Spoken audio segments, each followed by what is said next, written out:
বিশ্বের মান দরবারে আমাদেরকে কলঙ্কিত করতে না পারে যে আমরা সংখ্যালঘু নির্যাতন করি। বলেন পাহারা দিন। আপনারা কোন জায়গায় আঘাত করতে পারেন ওটা কোরআনে কারীম আমাদেরকে আগে জানিয়ে দিয়েছেন। ওয়ালা তাসুবুল্লাযীনা ইয়াদউনা মিন দুনিল্লাহ। রব্বুল আলামিন বলেন কোরআনে কারীমে আছে এটা, হে নবী উম্মতদেরকে জানান আমি আল্লাহ বাদে ওরা যাদেরকে ডাকে ওদের দেবতাদেরকে গালি দিবা না, তাহলে ওরা না জেনে শেষ পর্যন্ত আমি আল্লাহকেও গালি দিয়ে ফেলবে। বাংলাদেশে মেজরিটি মাইনরিটি বলতে কিচ্ছু নেই, এটা হয়তো ভারতে থাকতে পারে, আমাদের দেশে এটা কথা বলেন না কেন, আরো জোরে বলেন। আরে ভাই রেকর্ড হচ্ছে এটা, কালকে যদি পত্রিকায় যায় আন্তর্জাতিক মিডিয়াতে আসে সারা দুনিয়া এটা ছড়ানো লাগবে। ওরা মিথ্যাকে যদি বারবার ছড়িয়ে সত্য বলে চালিয়ে দিতে পারে, আমরা সত্যকে বারবার ছড়িয়ে কেন সত্য প্রমাণ করতে পারবো না? ওদের সাংবাদিক দেখেছেন কি ময়ূর রঞ্জন নাকি নাম জানো, আমার মনে হয় শয়তান, তো আমি দেখিনি, ওর তিড়িং বিড়িং নাচ দেখলে আমার মনে হয় শয়তান যদি দেখতাম তো এরকম হতো। টাটকা নির্ভেজাল শয়তান, খালি বানানো কথা ছাড়া ওর মুখে কোনো কথা নেই। হকা এখন শুনছে নাকি চট্টগ্রাম ওরা দখলে নেবে। আরে ভাই আপনারা কি যৌতুক নেবেন নাকি? আর যৌতুক দেব কি করে? মেয়ে তো আমরা দেইনি, মেয়ে তো পালিয়ে গেছে। পালানো মেয়ের কোনোদিন যৌতুক দেওয়া লাগে? বিয়েই তো এখনো আমরা গার্জিয়ান যারাও বিয়েই মানি না, যৌতুক কিসের? আর যৌতুক নেওয়া দেওয়া হারাম, মুসলমানরা হারাম কাজ করবে না, আর হারাম কাজ কেউ করতে আসলে তারে ছাড়বে না। চোখ তুলে তাকান, সেভেন সিস্টার থাকবে না। দাদারা ভয় পাচ্ছে, এমনি পাগল হয়ে গেছে ওরা। ডক্টর মোহাম্মদ ইউনূস শুধু একটু হা করেছিল, যদি বাংলাদেশ শান্তিতে না থাকে সেভেন সিস্টার শান্ত থাকবে না। ওরা পাগল হয়ে গেছেন। কি গো এতদিন বলেছি কি আর এ কি বলছে? ওরা দুর্বিসন্ধি করে আমাদেরকে ভয় দেখাতে চিকিৎসা থেকে বঞ্চিত ঘোষণা দিয়েছিল। এখন এই 3 দিন দেখি কাঁদতেছে, না আপনারা আসেন 40 ভাগ ছাড় দিলাম, যাবো না। দরকারে পাকিস্তানে যাব, তুরস্কে যাব, চীন দেশে যাব, আমরা যাই। এ দেশে যারা দায়িত্বে আছেন, আমি ভারতে বহুবার গেছি, বহু রাজ্যে আমি ঘুরে বেড়িয়ে দেখিয়েছি। এদের যে ভয়টা, সবচাইতে বেশি ভয় মুশরিকদের ভেতরে মরণের ভয়। সূরা বাকারার ভেতরে আল্লাহ জানিয়েছেন, ওয়ালা তাজিদান্নাহুম আহরাসান নাসি আলা হায়াতি ওয়া মিনাল্লাযিনা আশরাকু।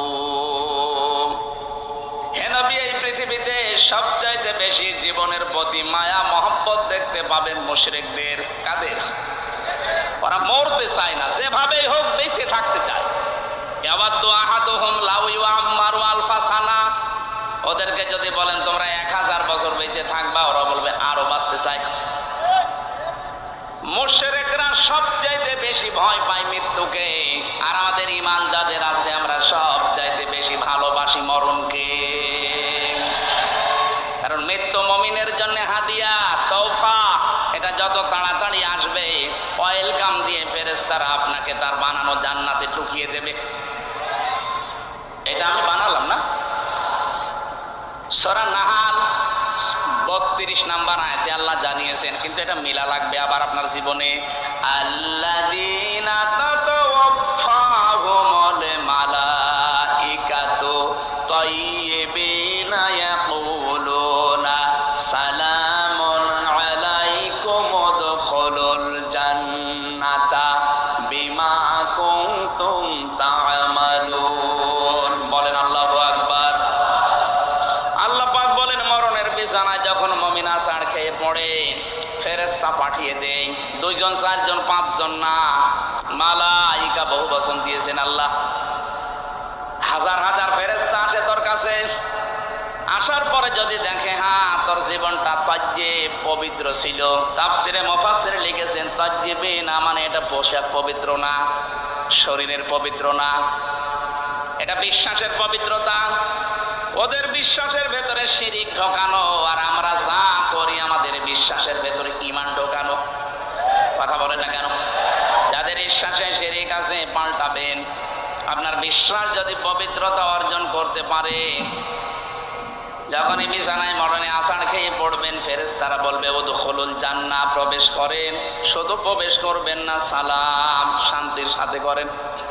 বিমা কুনতুম তা'মালুন, দুনিয়ায় যা করতেন সেইটার কারণে।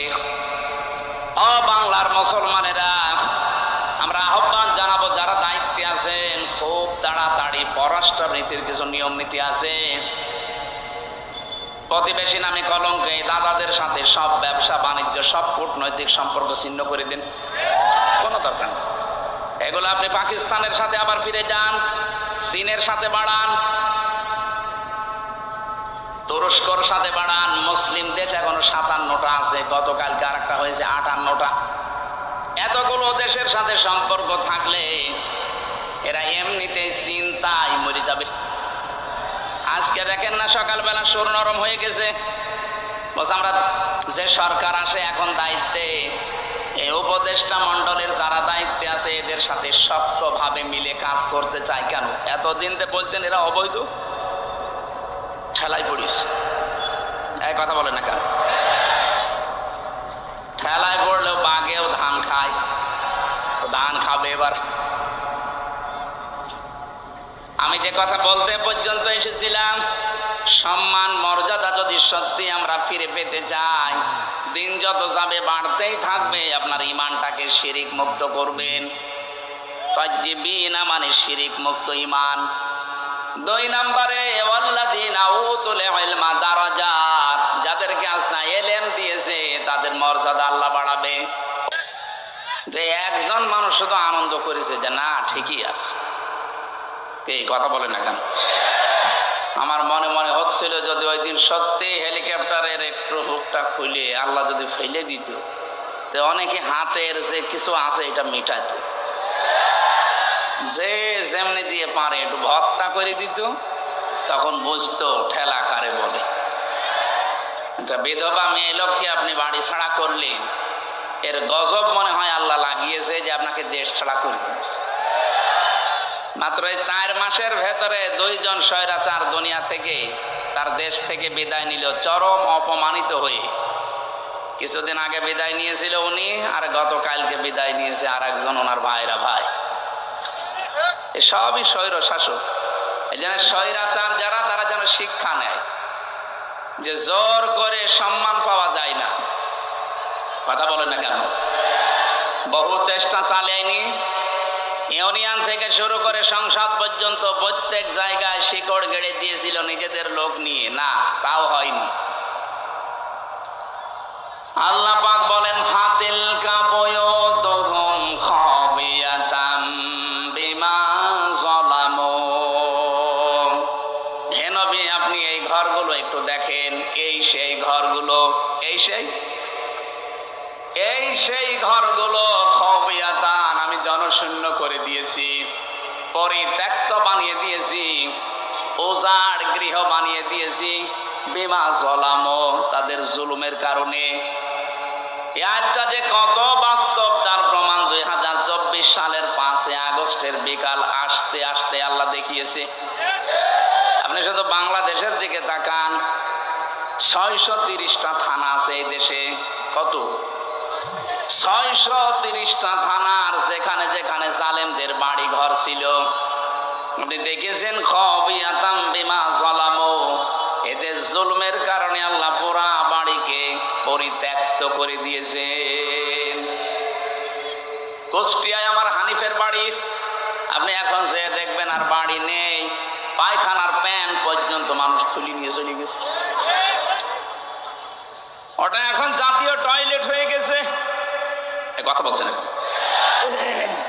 5 দিন আগের পেপারে দেখলাম যে ঢাকার যে বাড়িটা এত অহংকার করতো, যেটা নিয়ে যেখানে অনেকে আবেগে গিয়ে চুমা খেত, ওই বাড়িটা এখন দলবদ্ধ হয়ে মানুষ টয়লেট করছে। 4-5 জনের ছবি দেওয়া দেখলাম পেপারে, এদিকে একজন, ওদিকে একজন, ওদিকে একজন, ওদিকে একজন, মেশিং লাগিয়ে শুরু করেছে। মনে হচ্ছে জামাত বদ্ধ প্রসাব চলছে। এর কারণ আছে, কারণ নেই কেন? একবারে 4-5 জন যাচ্ছে। এবার আসেন কারণ আমি দেখাচ্ছি। কাবাঘর তাওয়াফ করছিলাম, 6ষ্ঠ চক্কর শেষ করে 7ম চক্কর দিয়ে উপরে গেলাম। হঠাৎ দেখি পেটের ভেতরে ব্যথা, যন্ত্রণায় ফেটে যাচ্ছে। এক পুলিশকে ডাকলাম, ইয়া আখি তাআল, এদিকে আসেন।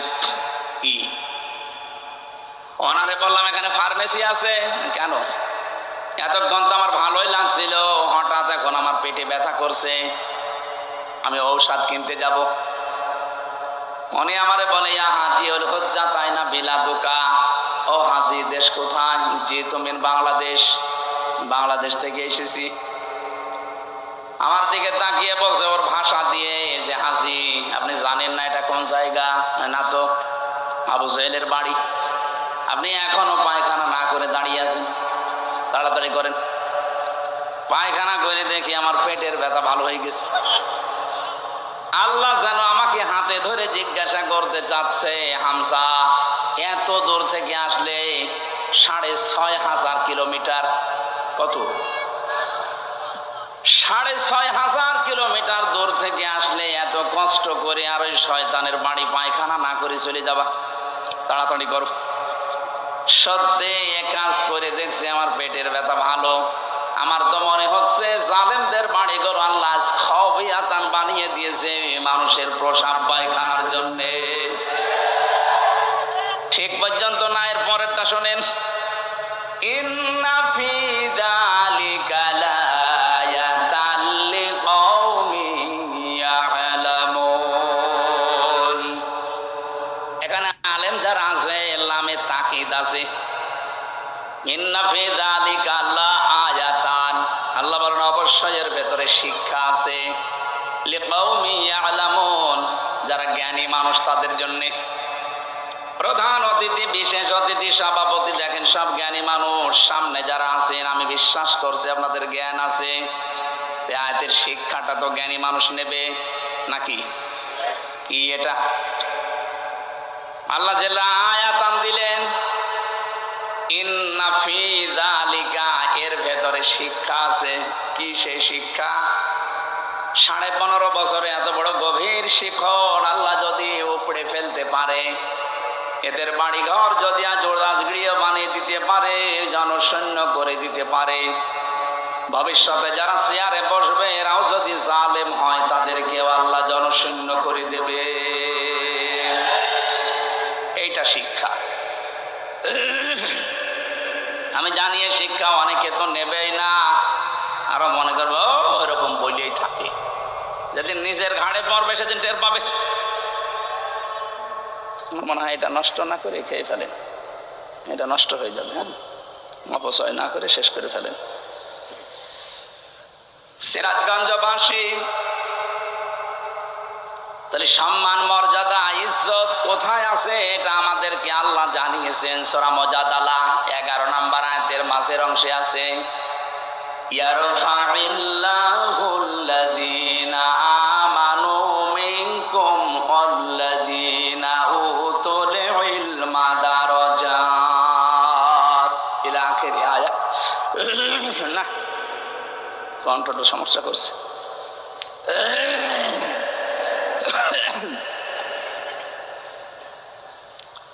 আল্লাহ পাক বলেন ইয়ারফা, এটা মজারে, বর্তমান, ভবিষ্যৎ, প্রেজেন্ট, ফিউচার।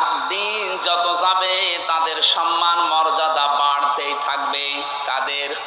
তোমাদের ভেতরে যারা ঈমান আনবে, দুনিয়াতে যাদেরকে এলেম দেওয়া হবে, এই 2টা গুণ যাদের আসবে তাদের দিনের পর দিন মর্যাদা বাড়বে। প্রশ্ন আসতে পারে, তামাম দুনিয়ায় 850 কোটির উপরে মানুষ, সম্মান মর্যাদা বৃদ্ধি হওয়া দূরের কথা, আমাদের অন্তত হালকা পাতলা যাদের ঈমান আছে তারা আরো মায়ের খাচ্ছি। কথা বলেন না কেন? যদিও সুসংবাদ, কালকে সিরিয়া স্বাধীন হয়ে গেছে। আমরা চাচ্ছি আল্লাহ খুব তাড়াতাড়ি ফিলিস্তিনটাও তুমি স্বাধীন করে দাও। মুসলিমদের এই শক্তি যত বৃদ্ধি হবে, প্রতিবেশী নামে কলঙ্ক এই দাদারা তত ভয় পাবে। আশপাশের যতগুলো রাষ্ট্র আপনি তাকান, পাকিস্তান, আফগানিস্তান, নেপাল, ভুটান, দুনিয়ায় কত মানুষের তো এলেম ছিল, মর্যাদা বাড়ে নাই। হ্যাঁ ঠিক আছে, আমি নাম নিয়ে বলছি, মাওলানা ফরিদউদ্দিন মাসুদ, মাওলানা রুহুল আমিন, এরা আলেম না? কথা বলেন না কেন? এরা আলেম ছিল, এদেরও মর্যাদা মানুষ দিত, কিন্তু দেখেন শুধু পাল্টিয়ে গেছে। সময়টা একটু পাল্টানোর কারণে সারা বাংলাদেশে যেখানে যাবেন এই দুইজনের নাম বলেন, আলেম নামে মানুষ আলেম বলে ঘৃণা করবে। এই ঘৃণাটা তৈরি করে দিল কে? কে? আল্লামা সাইদি রহমতুল্লাহ আলাইহি, উনিও তো আলেম ছিলেন। উনি দুনিয়ায় নেই, তারপরও সারা পৃথিবীতে তার নামে দোয়া হচ্ছে। আর এমন আলেম, ওনারা গেছে বাইতুল মুকাররমে জোর করে ইমামতি করার জন্য, জনগণ জুতা দিয়ে পিটিয়েছে। পরের দিন স্ট্যাটাস দিয়েছে যে জুতা মেরেছিল কিন্তু আমার গায়ে লাগেনি। আপনি কত অপমান হবেন? এই যে দারাজাত বহু বচন দিয়েছেন আল্লাহ, কেন জানেন? কারণ দিন যত যাবে, জ্ঞানের উপরে যারা আমল করে তাদের মর্যাদা আল্লাহ তত বাড়াবে। যারা যতটুকু জ্ঞান পেয়ে আমল করেছে আপনি তাকান, তাদের মর্যাদা আল্লাহ বাড়িয়ে দিয়েছে। আল্লামা জনায়েদ বাবুনগরী রহমতুল্লাহ আলাইহি, তার নাম শুনলে মানুষ এখন দোয়া করে। আল্লামা শাহ আহমেদ শফি রহমতুল্লাহ আলাইহি, তার নাম শুনলে মানুষ দোয়া করে। আর এরা জীবিত থাকতে দোয়া তো দূরের কথা, জুতা খায়। এখানে জ্ঞান অনুযায়ী আপনাকে কাজ করা লাগবে। জ্ঞানের বাইরে যদি কাজ করেন, হ্যাঁ হয়তো ভয়ে অথবা বিভিন্ন স্বার্থের কারণে মানুষ আপনাকে সম্মান দেবে, কিন্তু দিন যত যাবে আপনাকে আল্লাহ পচাবে।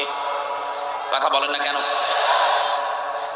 পৃথিবীতে সবচাইতে বেশি জ্ঞানের উপরে আমল করেছিল, কাজ করেছিল কারা? নবীরা। কারা? এবার নবীদের দিকে তাকান, সূরা ইয়াসিন 30 নম্বর আয়াত।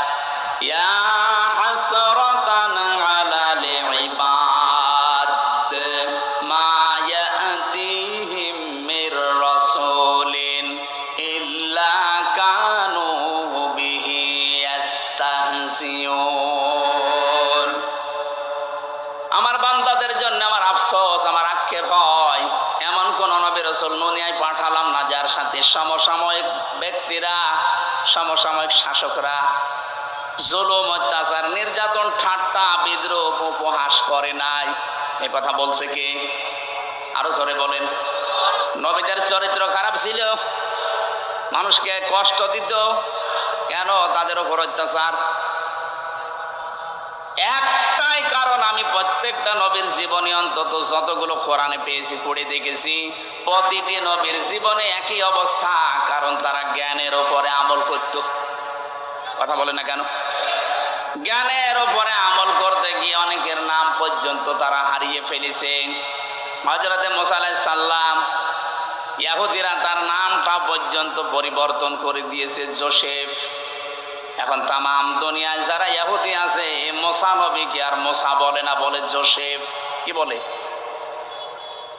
খ্রিস্টানরা হযরতে ঈসার নাম পাল্টিয়ে দিয়েছে যিশু। 250 কোটির উপরে খ্রিস্টান তামাম দুনিয়ার 257টা রাষ্ট্রে কম বেশি আছে। আপনি যেখানেই যাবেন দেখবেন ঈসা নবীকে ওরা ডাকে, কিন্তু ঈসা আলাইহিস সালাম বলে না, ঈসা ইবনে মারিয়ামও বলে না, বলে যে যিশু। কি বলে? বলেন। আমাদের জাতির পিতা হযরতে ইব্রাহিম আলাইহিস সালামের নাম তারা পাল্টিয়ে দিয়েছে আব্রাহাম। হযরতে দাউদ আলাইহিস সালামের নাম তারা পাল্টিয়ে দিয়েছে ডেভিড। মুসলিম বিজ্ঞানী ছিল আল ক্যামি, তার নাম পরিবর্তন হয়ে গেছে কেমিস্ট্রি। নবীজির প্রিয় সাহাবী একজন হযরতে জাবির রাদিয়াল্লাহু তাআলা আনহু, তার নামও পাল্টিয়ে দিয়েছে আল জাবরা। এদেশে আল্লামা শফির নাম পাল্টিয়ে দিয়েছে তেতুল হুজুর। কথা বলে না কেন? শহীদ আল্লামা দেলাওয়ার হোসেন সাইদির নাম দিয়েছে দেল্লু শিকদার। আমি কি বানিয়ে বললাম? আমার নাম পাল্টিয়ে দিয়েছে পিসকে হুজুর। আমি কি পিসকে?